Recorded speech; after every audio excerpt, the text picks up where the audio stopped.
Good morning. How are we, guys? Good morning. We're approaching the end of the year. Is everyone feeling like, how do you guys approach the end of the year? Do you become more introspective, or do you just not do anything like that and hit the new year as the last year ended? Patric? By the way, sorry, Martin I was said already being introspective. It's always my plan to be exactly that and have some time to clean up stuff. But unfortunately, it rarely happens before, let's say, Christmas Eve over here in the West. Then, the time between Christmas Eve and New Year's is typically when I have time to like clean up desks, clean up thoughts. Yeah. How about you, Martin? Well, this year is not typical for me, as I have a 7-day long wedding around Christmas time.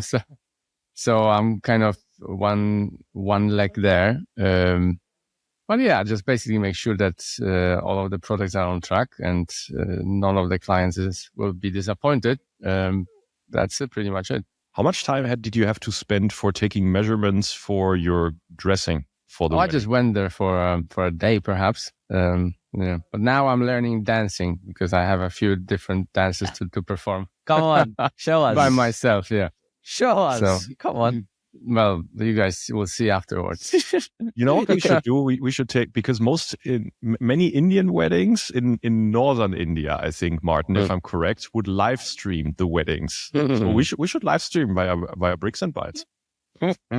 No comment. Yeah, by the way, for everyone that's listening, we decided today that we would keep the agenda very loose and do a little bit of a wrap up for November, and maybe even past that as well, like what's happened in the rest of the year. Hence why we're just gonna, as Patrick says, shoot the breeze a little bit. That's one of my sayings that I've picked up, talking of introspection and what I've learned this year, maybe a new saying. Yeah. Martin, so Martin's getting married at the end of the year. Any major life events for you, Patric? It's your birthday soon, right? I know you don't like to celebrate. No, it's not my birthday. My mom's birthday. My mom is turning 70. Congratulations. So, we're taking her away and making her really nice. We have a small family, so we're taking a small family away, and I'll be completely offline for that. The number of emails that I've written, hey, sorry, my mom is turning 70. I can't make this meeting. It's a very high number these past few days. Beautiful. It's very liberating when you can do stuff like that and just be like, yeah, I'm not available. Goodbye. Yeah. Your mom is only turning 71. So that's right. Okay. Martin, I know you were particularly excited about the trip that we had earlier in November. You even said when you came back home, it felt like a punch in the face. Yes, it's always US. It's a punch in the face, positive punch in the face. And that's because you were a boxer, so you know what that feels like. Yeah, must have good memory. I don't think I mentioned that. I do. Yeah. But Owen, you're referring to your trip to Boston? Yeah. We went to Boston, I suppose at the time of recording this, around a month ago. The first thing that punched me in the face was the weather. I didn't realize that between the space of 1 or 2 days, it could go from -1, this is in Celsius, I can't convert, to like 25 degrees. Yeah. It's just absolutely crazy. We don't get that in the UK. No, we don't. Yeah, but America is a different animal. I feel like business-wise, when people speak about like what they're doing, how they're doing it, there must be a little bit of, like I call it Western marketing in it. But it's completely different that I find it here, at least in the UK. Yeah, I think in the US, the people say, I listen to a lot of people, and they do talk about the subject of US versus UK when it comes to entrepreneurship and business. And in the US, they adopt a more of a failure is acceptable mindset and celebrating failure in business ventures. Whereas in the UK, it's like everyone wants you to fail, and when you fail, they just like laugh at you and be like, I told you it wasn't going to work.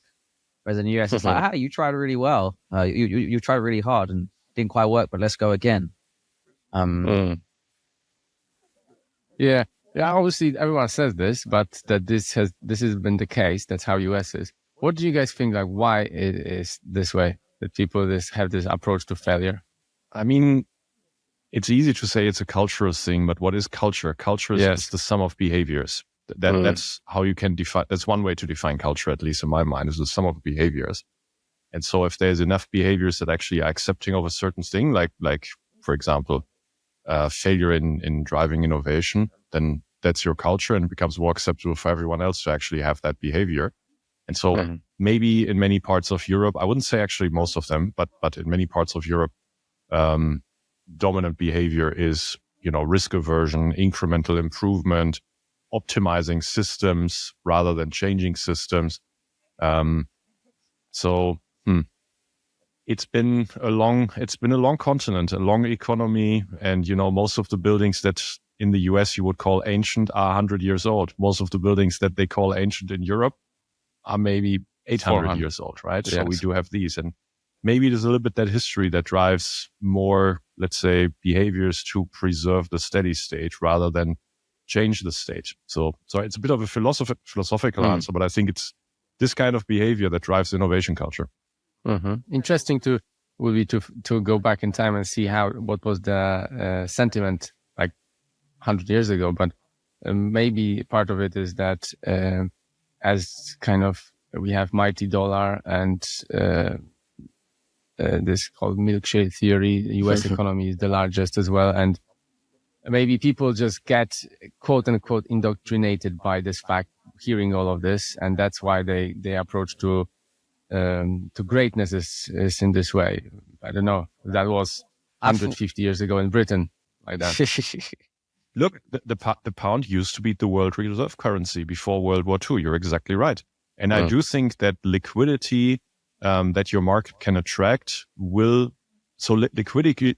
creates fungibility. Fungibility basically means how tradable is an asset in my market, and an idea can be an asset. So to actually implement an idea, the more liquidity I create around it, the more fungible it becomes, and the less risky it actually becomes to pursue it. And the US. Are you defining Bitcoin right now? Sorry, come again? Are you defining Bitcoin? I just right made now? a note. Crypto 100K. I was going to mention that. Bitcoin 100K. Because that's actually what's happening to Bitcoin. Yeah, that's a cool point. Yeah, maybe. Yeah.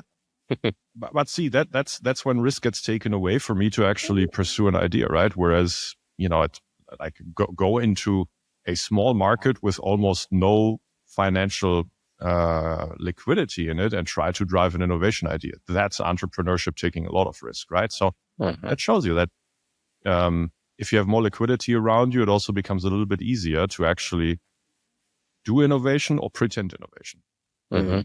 I think that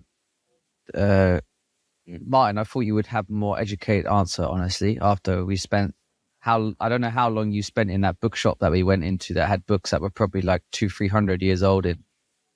But I went there the next day as well for like 40 minutes. Nice. Yeah. Did you buy anything?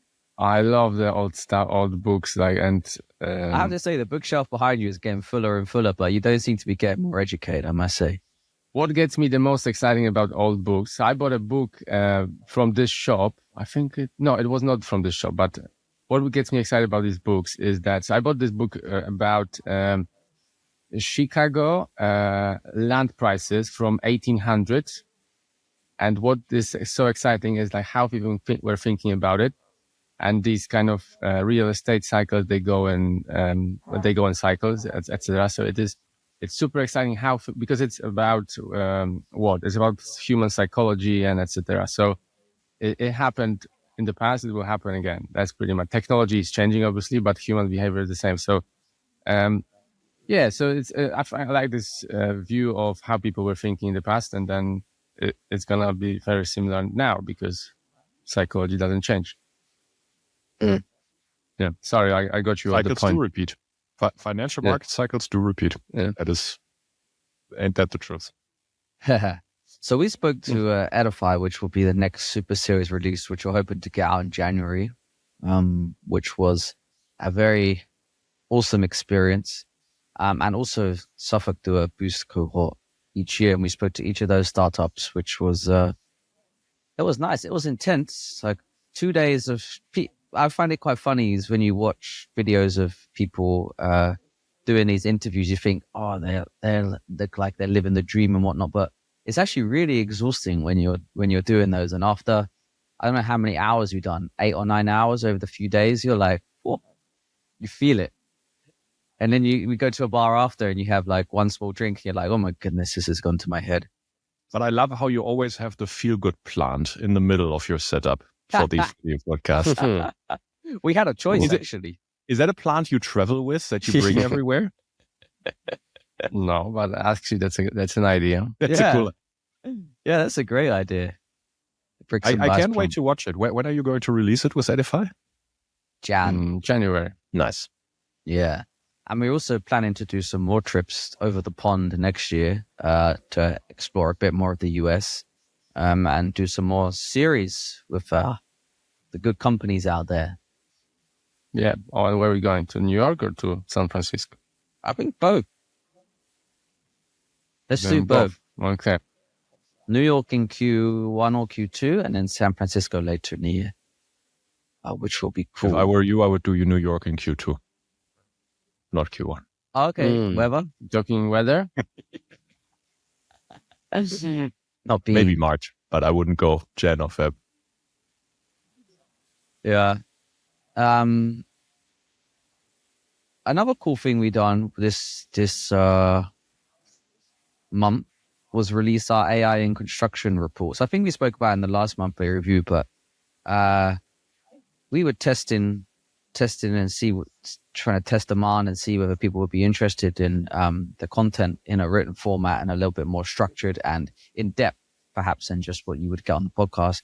And we've had a little bit of success, which is nice to see. We've been exploring the concept of monetization a lot more recently. So it was nice to get a little bit of validation, and I'm sure we'll be doing more on that front over the next few months. Yeah, we sold a few, right? Yeah. All right. Making some pocket money. The funny thing is, we just hacked it together. Like we thought, like, you could go and build this like e-commerce checkout platform, right? And it'll cost you and blah, blah, blah, blah, blah. But we just, in this true spirit of the people we speak to and the startup founders of being scrappy and just trying to get things done to test and whatnot, we just uploaded it to Patreon, and it's been fine. I mean, they do take a fairly chunky fee, but... Hey listeners, I want to take a quick break to remind you about the Bricks Bytes newsletter. If you're interested in learning about the technology shaping the future of construction, you won't want to miss the valuable insights we share each week. To get this exclusive content delivered straight to your inbox, head over to www.bricks-bytes.com and sign up today. Link is in the show notes. Back to the show. I mean, our key thing really was, I suppose, validation, in which case I feel like we are getting there. So it was just a to good be clear, when you say you hacked it together, you mean the distribution platform. So basically where you can buy it, because the reports, they were anything but tagged together. So you spent like how many pages on these? Like that, these are massive reports. Yeah, like maybe 30 to 40 pages long. Very, very extensive. So I thought you did a fantastic job on that. I mean, it's more insightful than anything you could Google or find, anywhere online. But yeah, good for you that you sold a few and, off to great things, I think. Yeah, exactly. Touch wood. Yeah. But yeah, like you say, the distribution hacks. But Martin, did you enjoy the experience of putting together the report? Yeah, I'm working right now on one. You look very focused. Which answer do you want? Wow, this is founder mode right here. Just multitasking across the board. Yeah. So time efficiency. Working right now on one for robotics, actually, monumental. Yes, and we have one more in line. We are interviewing the founders actually right now, today as well, later in the day. And that is the design stack, I think Owen mentioned already. Future of the design stack. And I know that's a topic that excites you, Patric. Very, very a few much. Companies there. Very, very much. I have people in the ecosystem that say, oh, but design tech is not construction tech, blah, blah. I'm like, bro, are you actually following what's happening? If you want to influence what's happening on the design, on the construction side, you better get the planning, design, pre-construction right. So I'm very excited about that because I think a lot of it's a fantastic insertion point for innovation, for change, getting construction fixed. I thought that, is a very stupid way of looking at it. If you look at it that way, I look at it the opposite way. I think if we fix planning, design and pre-construction, we get to fix a lot. And there's terrific talent in that part of the market. So I love that you focus on that as well with the report. The community in that area is absolutely crazy as well. Super dense. My LinkedIn went absolutely mental when we released the Speckle Super Series. It was like every day, 3 or 4 new connection requests from AEC student or whoever the title was, which I was just like, wow. So I think here's a crazy stat. I don't think the Speckles want me to say it, but I don't care now. So I'm just releasing it because it's something they should be very, very proud of. To this day, they haven't spent more than $16 on marketing. Wow. Not $16,000. $16. $16 on marketing. That's how much this community works. That's crazy. Yeah. They have to stick with that because that would be a great Bricks and Bytes podcast title. So if they go over $16, we can't welcome them back. Yeah. But that's the beauty of community-led motions. So that is fantastic. And I'm with you. I think this community is one of the tightest and densest out there of any. Yeah, people like talking about problems when they come across while designing stuff. And I think the thing with the design software is that it's completely not perfect. It's so complicated in general that to get a perfect intuitive product, I don't think there is one on the market. I've not used all of them, so I can't say really, but it's taking the industry a long time to generate it. So yeah, the communities are, I think, are brilliant because it just, there's no ideal product. And when you zoom out and you look at like consumer products or consumer apps, they're becoming better and better. The lag of the construction, design stack software in construction is kind of lagging, I guess, when you compare to the consumer apps and software in different sectors that we come across every day. So people probably get this feeling that it's kind of slower progress. At least I feel. So using this stuff every day. Massively. Yeah, so I can't tell you the amount of people, like architects, design consultants that I work with, I would not say on a daily basis, but meet regularly. And they haven't, the truth be told, they haven't heard of any of these solutions that come out. So I feel like there's real opportunity in the traditional business world for these companies to do something. I would tell even more, like most, so when I come across a new customer from engineering point of view, and this is usually an architect, they would say, oh, all of engineers I've ever worked with, they only do 2D drawings. I'm looking for an engineer who can do Revit, but I work on small, medium-sized projects. So that's a caveat as well. Yeah. But it just shows how much scope there is to capture. Yeah. Should I use Revit if I were to design a one-car garage? Is it something I should do? That's even smaller. I wouldn't take the job, so I don't even talk about those.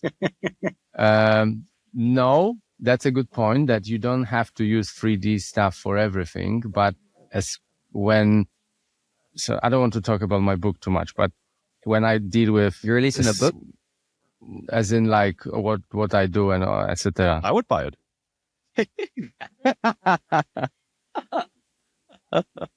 Okay. I don't know what that says about you, Patric, but yeah, we'll leave that to you know, I don't read imagination. many books, so hey, that's the top of my list right now.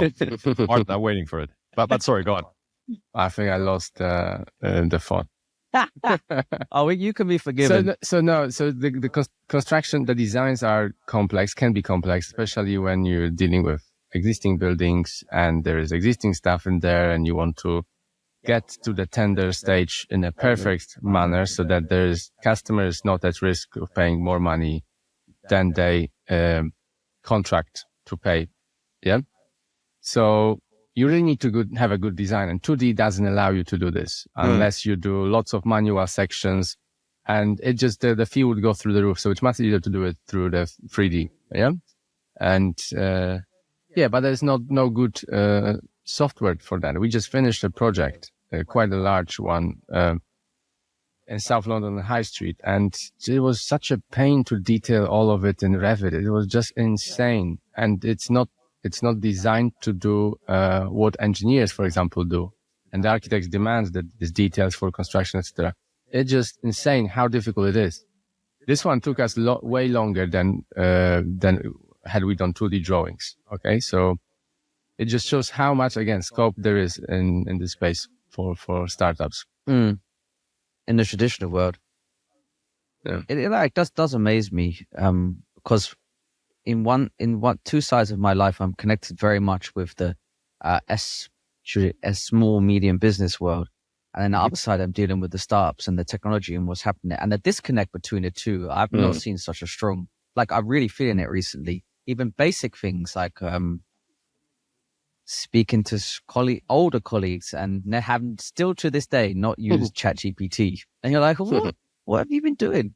And even simple things like I recently have been thinking a lot about like AI and how it will affect even my business, and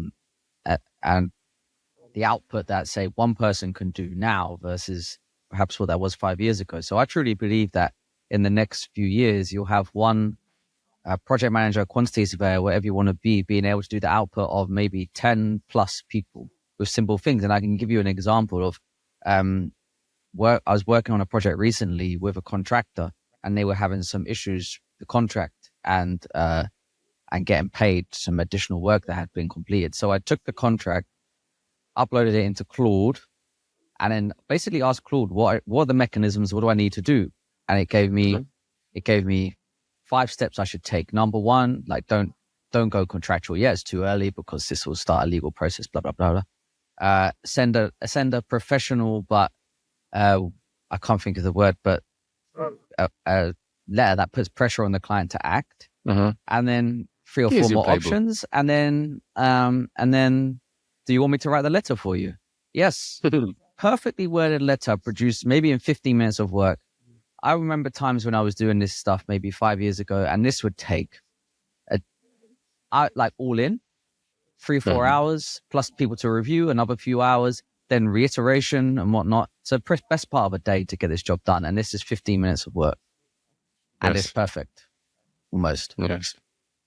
This is, by the way, one of the reasons why I love doing business with people that I know for a long time, that know me for a long time. I'm sure everybody is having the same experience. So once there's actually trust and track record injected into a business relationship, all of a sudden everything becomes smoother, doesn't it? Yeah. You can skip a lot of these like hoops to jump through and these courteous emails and documents, etc. At some point, you just trust. I never do that anyway. So, which part?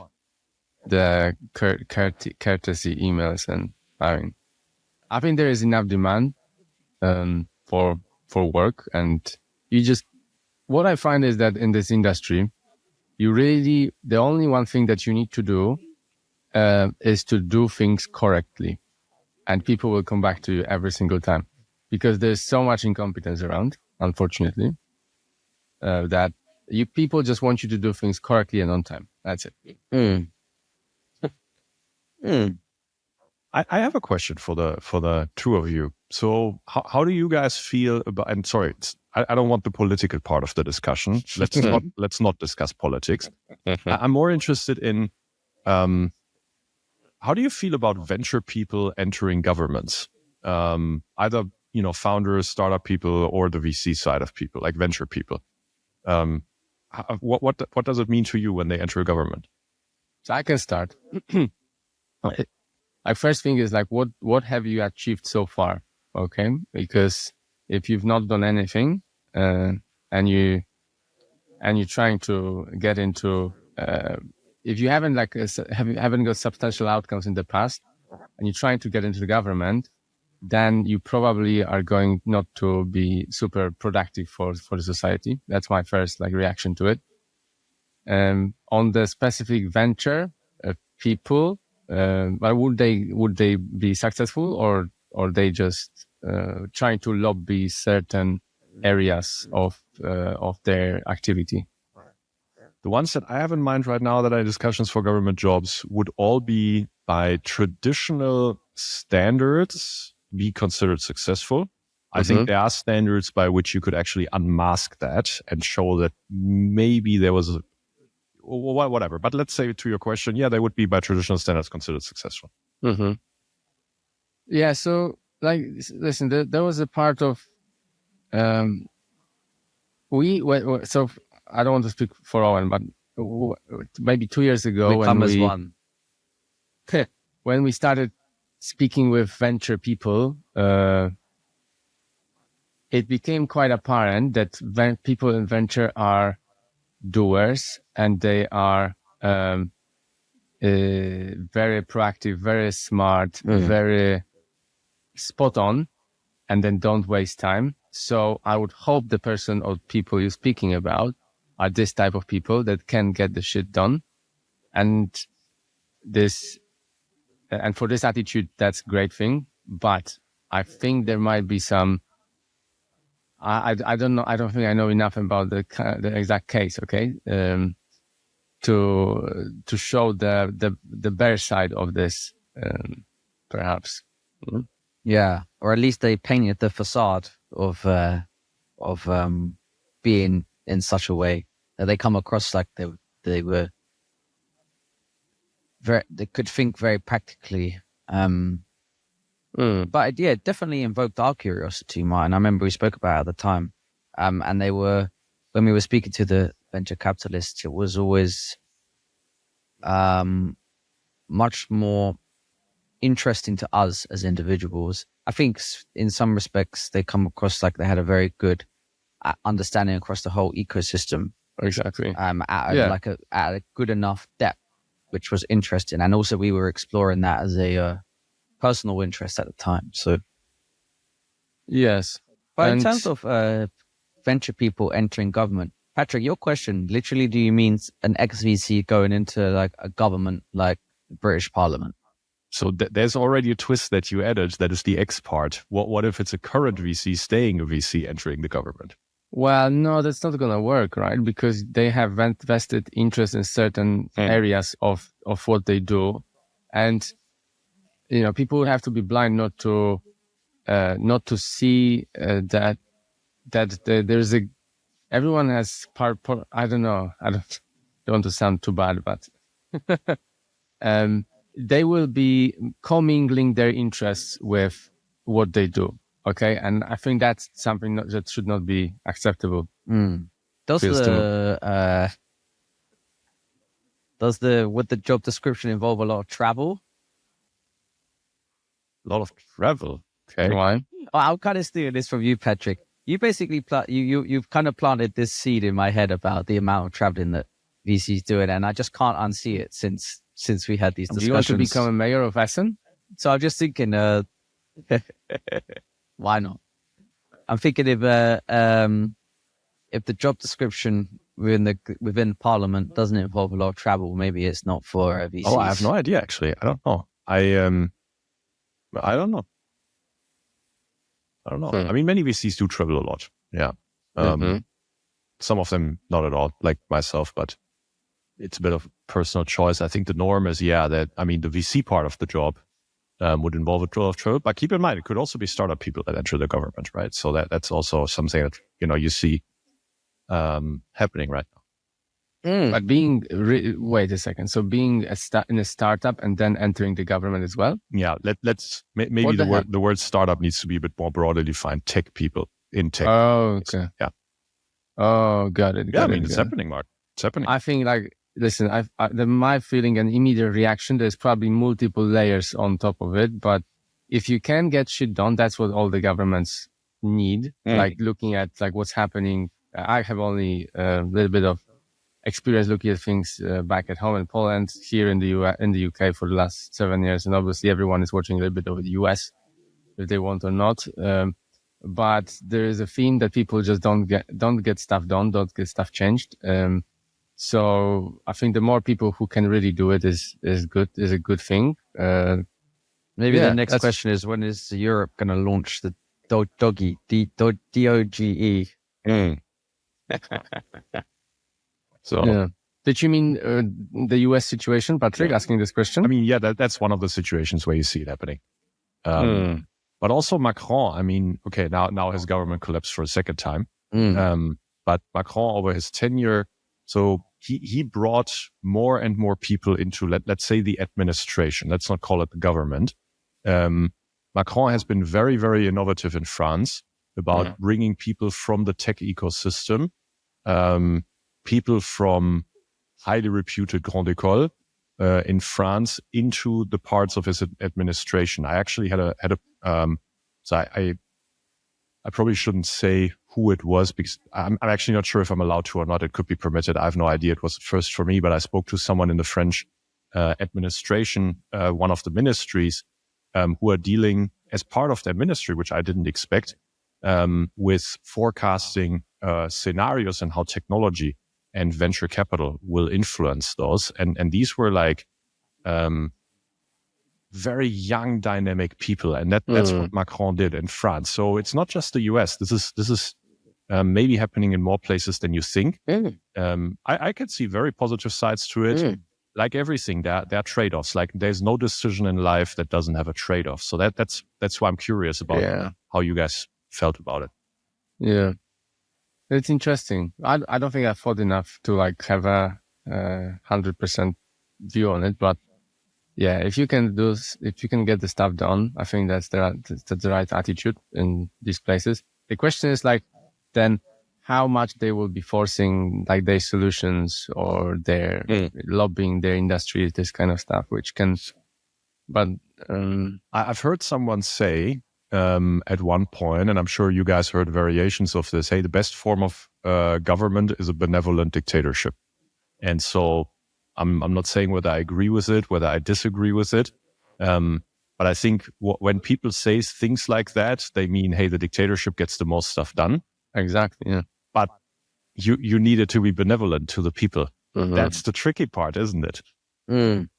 Yeah, a bit like something that was going on in Argentina right now. I think we discussed briefly maybe a few weeks ago on Bricks Bytes. Whilst it's not from my understanding, it's not a dictatorship. He approaches it, and the episode which he released with Lex Friedman is worth listening to, but very dense. Milei in Argentina is anything but a dictatorship. Yeah, exactly. So it's a leader, right? It's almost like I think what I was going to say is like it feels like that because of the extreme measures he is taking, but what he was saying in the episode and what you just said, Patric, is not from a dictatorship's angle. No, just to get the facts right. So in fact, Milei only, if you really count it, only has 15% of the country's votes. Because of the voting system, with multiple steps and basically beat off thing, he in the end rose to power. But factually, if you go by the popular vote, it was 15%. And so what he's changing in Argentina, sorry, I know this because I have an Argentinian portfolio company with a very reputed founder in Argentina that is educating, helping me get educated on the situation as well. He's having executive power over certain instances, and one of that is the funding of most of the parts of the government. And that's what he cut. Funding for infrastructure projects funded by the federal state. He cut that. So everything that he was able to in his position as the president and the executive power that he has, that's what he's touching. But a dictator would touch all the other things, would get rid of the ports, etc. He's not doing that. Yes. So like I just looked it up because I knew it's a big number, but I didn't know exactly. It's 38.8% annual inflation till 2022. That's what they had in Argentina. Okay. So that's called hyperinflation. Actually got worse after that. So in the end, they landed at pretty much that number on a monthly rate. And so now they are down to, if I remember correctly, something like 2 to 3% monthly, which is still high, but it's like a far cry from where they were. Yes. So if someone looked at this and compared to a business, that's a failing business because they print money, they fail with the asset, which is the currency, and they have to devalue it. And that cycle keeps going and happening. So the business is failed. So I don't think the I think Millet is A a liquidator. leader. Yeah, perhaps maybe is a leader who is like sorting it in a very entrepreneurial way, I think, as well, knowing lots of about first principles about economy and trying to sort it. Yeah, I think this type of people we need really who change stuff and like break the status quo. Man, do you have anything that you have been thinking about following any of the podcast releases on Bricks and Bytes this month? How about you start and then I will make my mind. One point, so we released an episode with G-Van, and he was, when this episode was From released, Open Space. Yeah, from Open Space CEO. He constantly talks about having a product that's like extremely simple to use and to purchase. And the reason I really fixated on that was because him, as well as a few of the very successful and exitive founders we have had on Bricks and Bytes, all say a very, very similar thing. So that's it. That's my point. Patric, what do you think from VC point of view? My brain doesn't work that way. That, when you ask me on the spot, hey, what's stuck with you in the last 4 weeks? It cannot produce something. I have to admit. How about on the point of having a very simple product? Because like episode we done, we have Moritz, and he talked about he had no sales team, right? And you could literally buy the product through a browser. I think it was through the browser. I do think that too many founders, and this is a message that I've been giving founders a lot recently, founders over-obsess with product and under-obsess with distribution. And the VC community is partly to blame here because the VC community is typically complete dog shit in understanding distribution in B2B markets. VCs have been good at helping with distribution in consumer markets because that's typically a very repetitive motion, and a little bit in generic enterprise SaaS because that also to a degree can be repetitive. But once you go into quirky B2B markets, you need to understand many different nuances in order to craft a working distribution motion. And that unfortunately in AEC will typically not be informed by things that worked in other verticals. It will need its own form of distribution. So now that VCs for the last 20 years had huge content platforms, voices, etc., they started to propagate so much about what worked in distribution and consumer. And the message was, it's easy. Just focus on product. You have to nail it on product. And so for that reason, VCs are to blame that founders actually over-obsess with product because that's what the people that they want money from actually tell them. Shit advice. Sorry. Don't get over-obsessed with product, over-obsessed with distribution. You know my metaphor. I've been sharing it. I'm not sure it means anything to anyone but me, but still I'll keep talking about it. And that is the lock and the door and the key. Your product is the key to a lock in a door. Your distribution is how many doors you can produce with the same lock and make it come to you. If your key fits on exactly one door, and that's your product, it's worth shit, guys. It means nothing. You can spend 10 years on it, but if you can't mass produce the doors to come to you or your key to fit in, you have no business. Distribution is the difference between a 1 million ARR business and a 100 million ARR business. Product is not. Product will evolve as you go along. If you're great with customers, if your product is good, you are listening, and your customers are satisfied, they will tell you what is the next increment that they need in your product. Distribution is not what customers will tell you. You have to figure it out, and that will be the difference between a 1 million or 100 million business. I can put myself in the founder's shoes right now and see where the disconnection might be between what you say and what sometimes they think. As a founder, I guess they want the product to be perfect. They want it to be great so people can use it. So then they can think about scaling it. And that's probably they're heavily biased on that. And there's a lacking skill of, okay, how can I get it to market? How can I scale the distribution? Totally. And by the way, that's how I'm hearing what Jivan said. So Jivan, hey, make the product just good enough, but also simple enough, but then make it easy to buy. Yeah. I think this is even more prevalent in the age of AI too, because the speed at which you can create a product that can be distributed is I don't know however many X quicker, but substantially quicker. And so I have been reading and seen a few things that people are saying that marketers are the new software engineers. Marketers are new software engineers. Yeah. So whilst everyone was fighting over the best software talent in the last however many years, it's now about the best marketers who can unlock the distribution. Have you got, Patric, any thoughts on marketing in terms of your portfolio companies or like the startup scene in construction tech? Like, what's the marketing state in construction tech startups? Is it difficult to find people, or there are people there, or how do usually people or startup founders find these marketing ways of reaching to? So look, product marketing is something that in construction, for enterprise construction software, will work exceptionally well, but there is a shortage of talent. Also because the amount of terminology, jargon, contextualization that you need in order to do great product marketing in construction is very, very high compared to other sectors. And in other sectors, I could, if I'm a marketing person or product marketing person, more specifically coming from a different sector, and I go into whatever generic enterprise SaaS or HR or payroll, finance, etc., it will not take me very long to actually empathize for how I need to speak in my product marketing. Construction, that's different. There is very, very many quirks, and it even will depend a lot on which country, which ICP, which subsegment, which workflow I am in, how much I need to contextualize and jargonize it. And that will take a generic marketing person much, much longer than entering in any other vertical. So that is something that works very well if done well, but also the talent density for such product marketing roles, to just stay on product marketing specifically, is not very high right now, but it is increasing. I see very good blossoms of it. And it has a little bit to do with the fact that we're pouring more VC money into that part of the, into construction tech specifically in Europe, US, and India.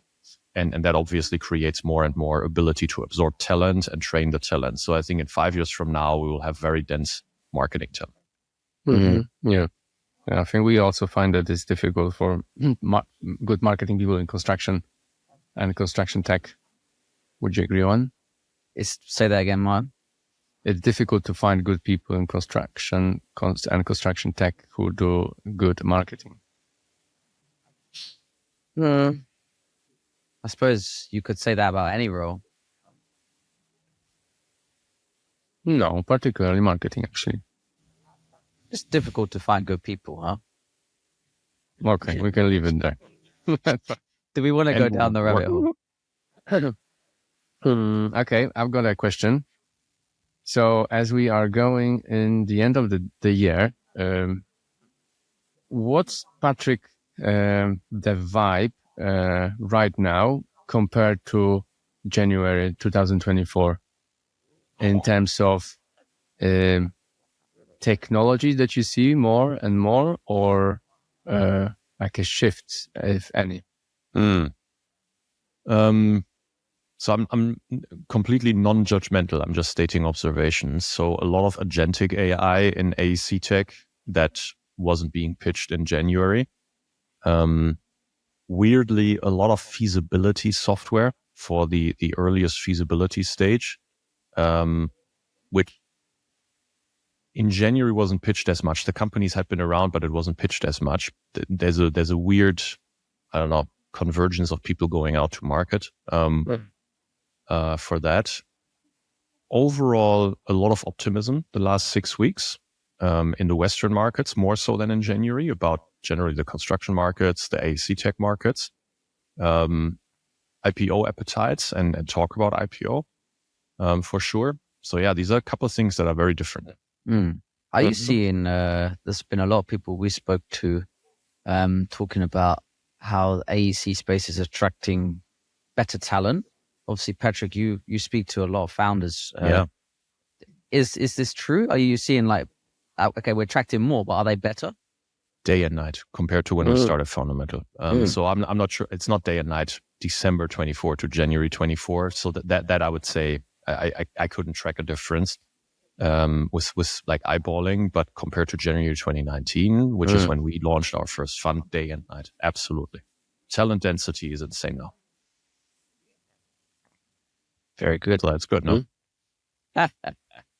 No, it also, there's a universal truth. In the end, there's a flywheel, right? So the more money you pour into a sector, the better talent you will attract, and the better talent then is attracted to the sector, the more customer adoption will happen, because typically this talent appears credible to the customer, will have better ways of actually distributing, selling to the customers, the product gets better, etc. And then the more customer adoption happens, the more capital gets poured in. And so the flywheel keeps going and going and going. So the fact that the talent density increases is a very strong signal next to the overall funding that actually this flywheel is swinging.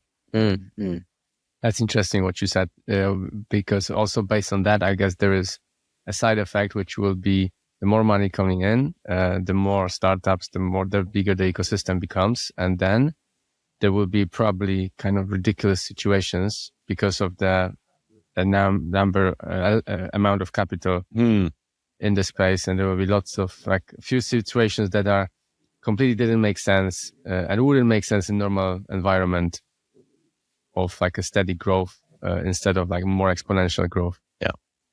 Here's a fun stat. We need a separate episode for that, but I've been researching this and tracking this for a long time. The US construction tech markets have raised in total 30 billion, 30. And that is by far the most of any of the global markets. Europe, about 5 billion, and India, 1 billion. Now compare that to, maybe you have a hunch.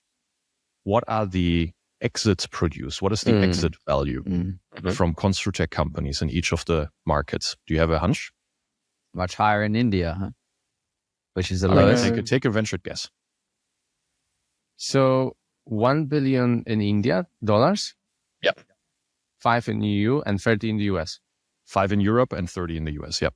So, based on our conversations with you, Shub, and we know that there are a few IPOs happening in India, which is more than 1 billion, obviously, which you would have to have 30 billion of IPOs in the US to match this. To even match it.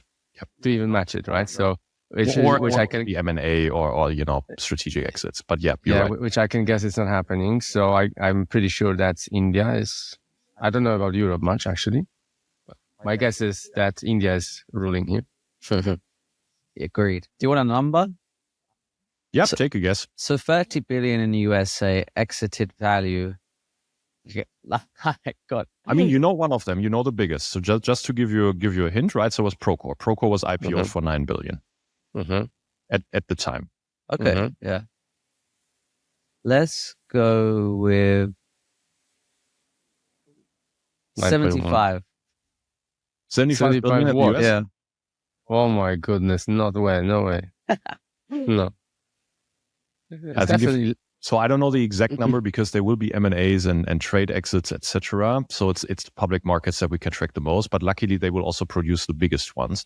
So if you add then PlanGrid, which was 1 billion, GoCanvas, which was 800 million, Halio, View was each 1 billion. These were window manufacturers, or like modern window manufacturers. So with these biggest ones, you're getting to, if you round it up a little bit, to 15 billion. And so that still leaves you 15 billion behind of what was actually raised. No way that has been produced through trade exits or whatever. So actually you are net negative in the US versus funding. In India, if the IPO, so now I'm doing a little bit of a trick, I'll admit that. But if the IPOs of Inframarket, of Business, Zetwork, and Moglix, which are all in construction tech and all included in the 1 billion raised that I had mentioned, if they do go through as planned in 2025, that will probably produce, do quick head math, probably 12 to 15 billion in valuation. That's 12x among these companies on 1 billion raised.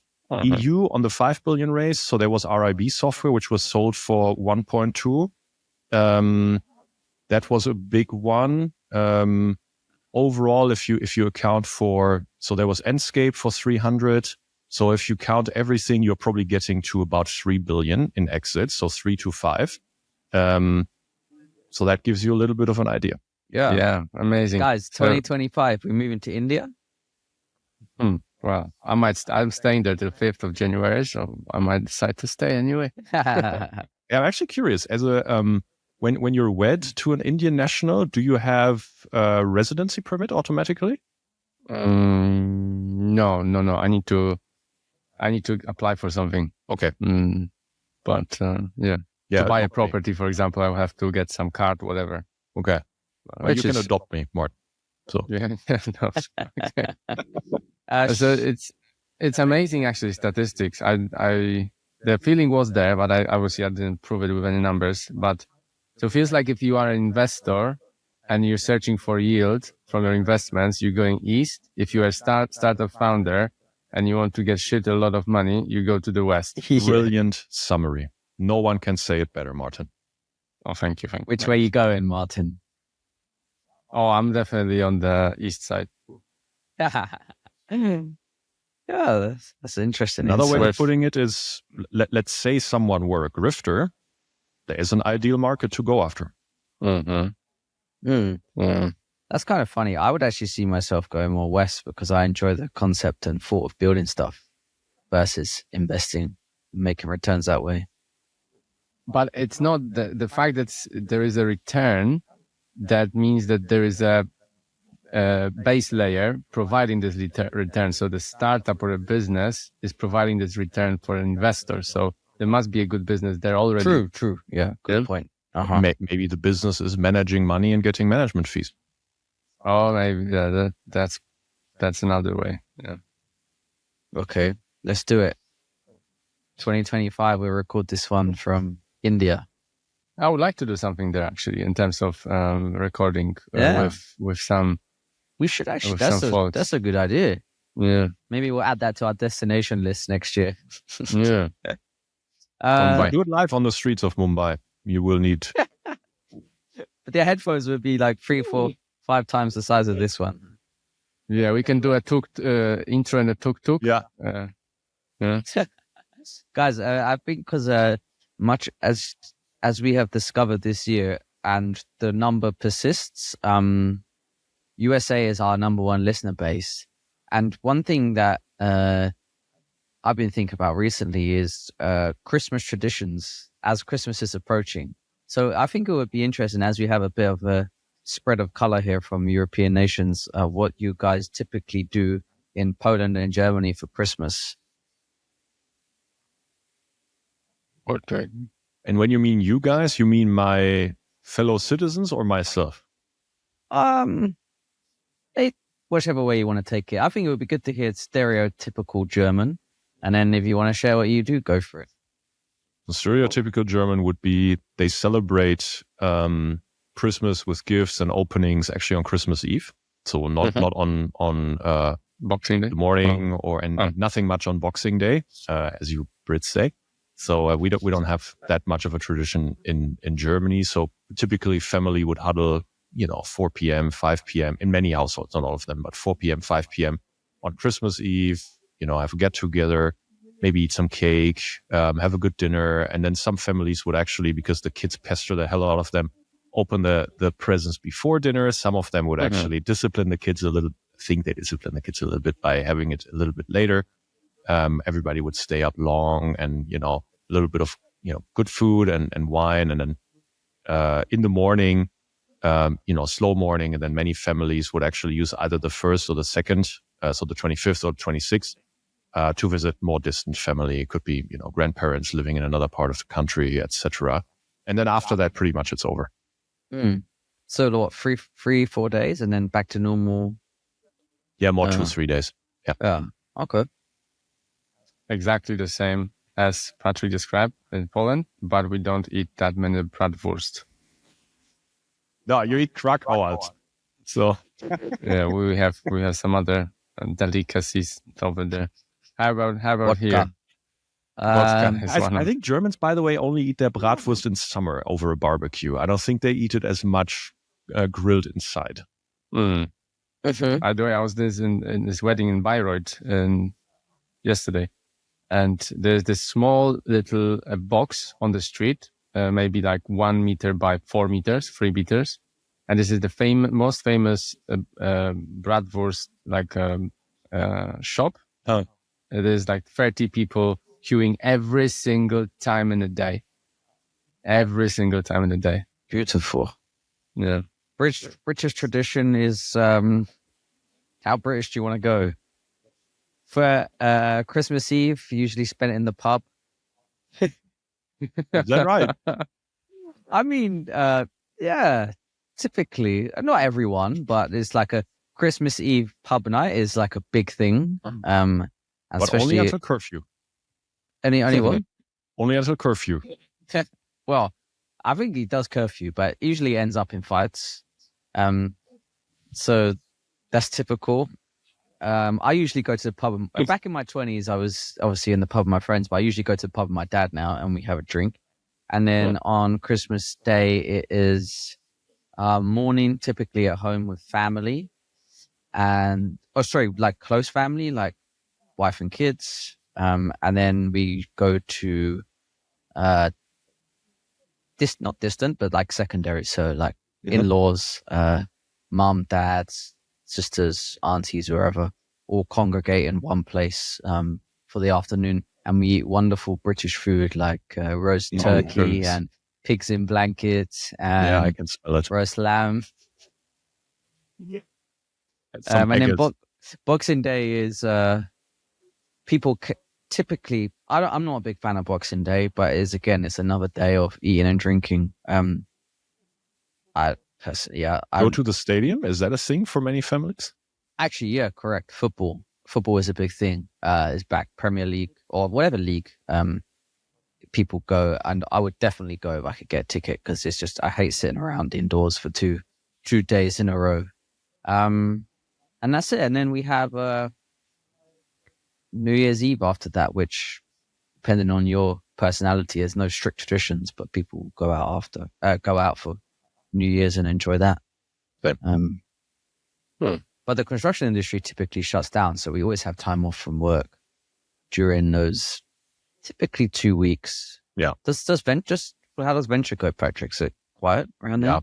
I mean, depending on which VC you talk to, they close shop anyway for half of the year because they're constantly attending Burning Man or some skiing event in Vale, then a little bit of Mykonos. So anyway, you'll have to have luck in order to meet your dream VC anyway, and not just around Christmas. So good. Less competition for you as they hang out all the time. It's sometimes really funny when you look at it. You're like, what? You get on holiday? But it happens a lot with VC. Mm-hmm. Hey, 2 closing questions from me. One is, what are the 4 books on your shelf that I can see in the background? Over there? Uh-huh. So one is from Jocko Willink, which is a book about leadership. That's a famous but also controversial Navy SEAL. It's called Extreme Ownership. One is from Jake Tapper, the CNN anchor, called The Hellfire Club. That, to just be clear, I haven't read yet. There's a book called, Jocko Willink's book is actually about leadership. That's not Extreme Ownership. And then there's a book from Ray Dalio, Principles. I got that one as well. Mm-hmm. Very good. Okay, so the second one is... You can ask you the same, but it's going to take a long time with your books there. No. Yeah. I have two of the 3 books Patrick mentioned. Oh, yeah. Yeah. Yeah, Jocko I got as well. I have not read it, that's why I didn't say. Controversial figure. Yeah. Yes. Yeah. I really enjoyed his podcast with Tim Ferriss, I think, was it? Yeah, I think so. And the last one from me is, these cars, do they reflect what you have in the garage? I'm not talking about what's in my garage, but Now you're opening the imagination up. I will say there's only one manufacturer of the 4 Lego cars that you see here that I am a diehard fan of, and the others would not go into my garage. So okay, very good. That's enough of an answer. Mine. What's the hat in the background? Is that something you? That we had private chat business with, or? It's a side hustle. It's his own OnlyFans. OnlyFans. OnlyFans, yeah. OnlyFans. No. For the record, that was for the chat with Clifton from TestFit, and it stayed there. And actually, I got complimented a few weeks ago. I spoke with Dig Robotics actually, and he said, "Oh, I already love you for this hat." So it was a good icebreaker. Nice. Very good. Yep. That was a legendary intro. It needs to go. It needs to be reused somewhere. Like Clifton couldn't believe the silliness that he was entering. Mm-hmm. We need to do more stuff. We like can that. think about something next time. Okay. All right, guys. We didn't really have much of a plan. I hope this was entertaining for our audience. And yeah, we will see you next week. Not me, but you yourselves. Yes. Yes. All right. So see you Thanks, soon. guys. Bye-bye.